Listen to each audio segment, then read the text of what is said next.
What has been a cool and wet Tuesday across central Oregon as this atmospheric river continues to impact the Pacific Northwest. Hey everyone, I am Darrell Winninger, Chief Meteorologist at Central Oregon Daily News. We're about to do a deep dive into your most reliable forecast. Look at what has been happening, how the latest front has been pushing into the Pacific Northwest, and what happens next. Typically, we will see periods of clearing in atmospheric rivers like this one, and as we go forward, winds are just going to get really strong through the next couple of days. So let's start off with where we're sitting. Right here and right now across the high desert, it is cloudy. Some of those cameras have raindrops on the lenses, and even in the Cascades, we're seeing a lot of dirt, especially at Hoodoo, which is the top of Ed. So that means all the way down in the lower elevations toward the passes, we are seeing dry conditions, not much in the way of snow down there. And even up at Basher at the top of Outback, you can see a lot of snow, meaning that this rain has been melting the snow. Even looking at the winter impacts graphic, we're not expecting too much in the way of impacts, not even in the passes. It looks like from Diamond Lake Junction through Willamette Pass and even Santiam Pass,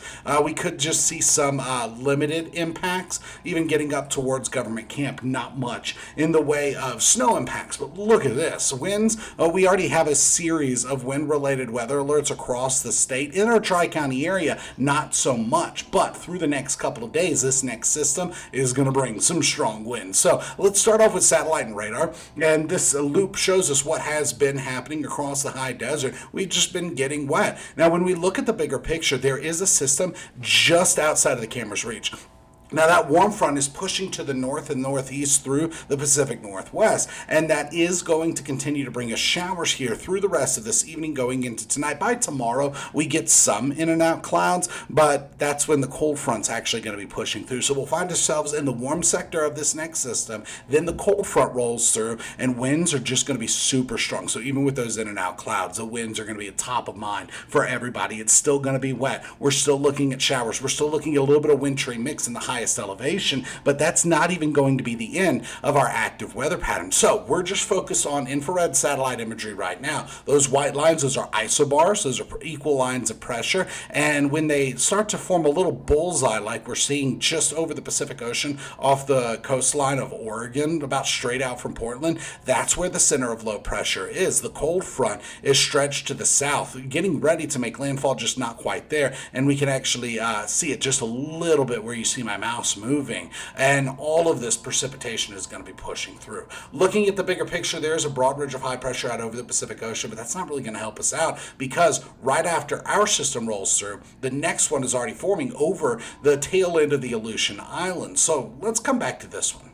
I forgot to mention, there's one thing I wanted to point out. Where we have the isobars that are really tightly stacked together, we know that that means strong winds. And winds have been picking up through this afternoon. It has become breezy, but where we see these really tightly packed, that steep gradient of isobars of pressure going into the low, that is indicative of even stronger winds that we're expecting through the day tomorrow. So with the infrared satellite imagery, we could see that some of those clouds were vertically developed, but for the most part, even water vapor imagery shows no dry air anywhere near us, and this system that's rolling in, that cold front, has a deep plume of moisture, and that plume of moisture is going to be impacting us until the next system, the one that's over the Aleutian Islands, rolls into the region. So we have a lot of deep moisture, not too much dry air around us, and rain already falling across the high desert. Through the rest of this evening, these showers are going to continue, but by tonight, we start to see some in and out clouds. Those winds out of the south will be picking up overnight, and by Wednesday, more showers, a little bit of snow in the Cascades, including, it looks like,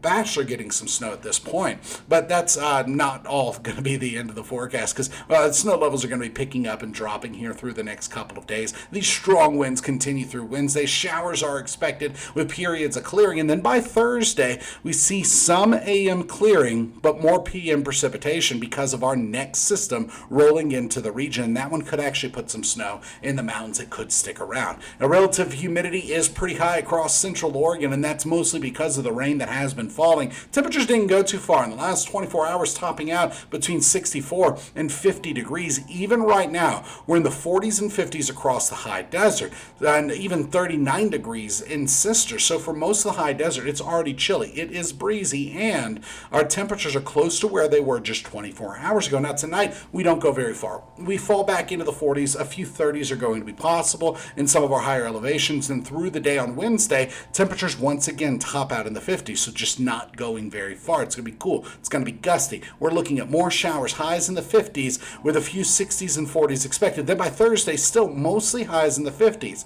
The next system starts to roll through the high desert, but on the back of that cold front, which mostly impacts us late Thursday and Thursday night, we finally get some clearing. That next round of clearing is going to lead to a dip in temperatures on the backside of that cold front, and then a gradual warming trend as high pressure starts to build back into the Pacific Northwest. So as we go forward, we're getting wet. A little bit of snow in the Cascades is expected, but let's go ahead and we'll come back to that one.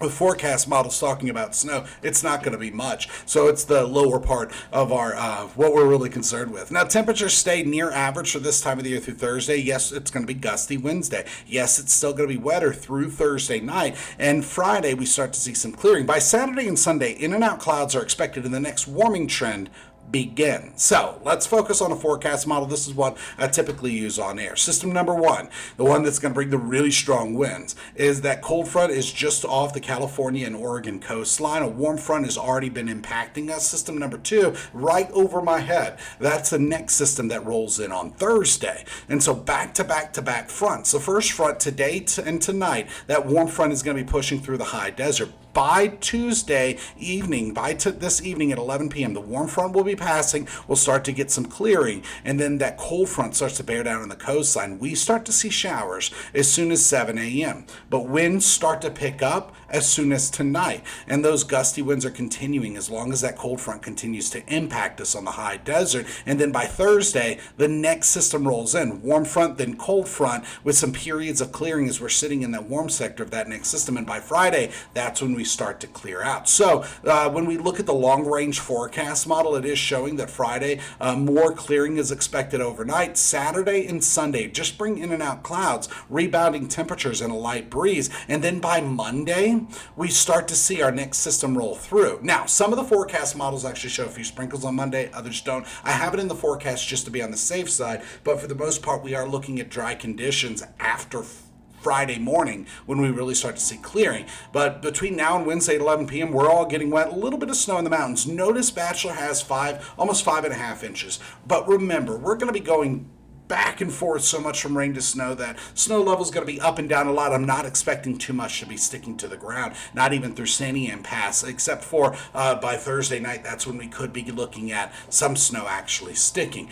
Now by Friday at noon, most of us will have gotten wet. These showers are mostly going to be off and on, but when we switch gears and just look at a different forecast model, it is downplaying those snow chances, even in the Cascades, quite a bit. And what I think is going to happen, going back and forth from these forecast model runs, is above 6,000 to 7,000 feet we're going to get snow. Below that, not much. Maybe Thursday night we could get some slick spots on the road and a little bit of snow in the passes, but winds are going to be gusty too. So let's focus on that real quick before we wrap this up. Current wind speeds about 5 to 15 miles per hour. Through today, it's been breezy at times. Tonight, it's going to be breezy with winds increasing, and tomorrow will just be gusty. From sunrise to sundown, we're looking at stronger winds, just some breaks from the strong winds, and Thursday, gusty winds are expected again. So we have back-to-back days with strong winds. Wednesday is going to be worse than Thursday is, and both of these days still bring showers with periods of clearing expected. So for tonight, 40s and some 30s. Wednesday, 50s with some 60s and a couple 40s on the map, and your 7-day planner shows that this active weather pattern, this atmospheric river, these back-to-back systems, however you want to put it, this is all going to continue until we get to Friday. That's when we start to clear out. That's when temperatures start to warm up, and with that warming trend, we're topping out in the lower to mid 60s for some of us Sunday, Monday, Tuesday, and that puts us well above average for this time of the year. So your weather headlines for this Tuesday, November the 4th, include more rain, and it's going to be cool tonight, not as cold as the last couple of nights, but stronger winds are expected Wednesday, and gusty still on Thursday as we stay in this active weather pattern. And as of right now, these showers, They're still falling across the high desert. That's it. Join us tonight on Central Oregon Daily News. We'll have the latest headlines and your most reliable forecast. See you then.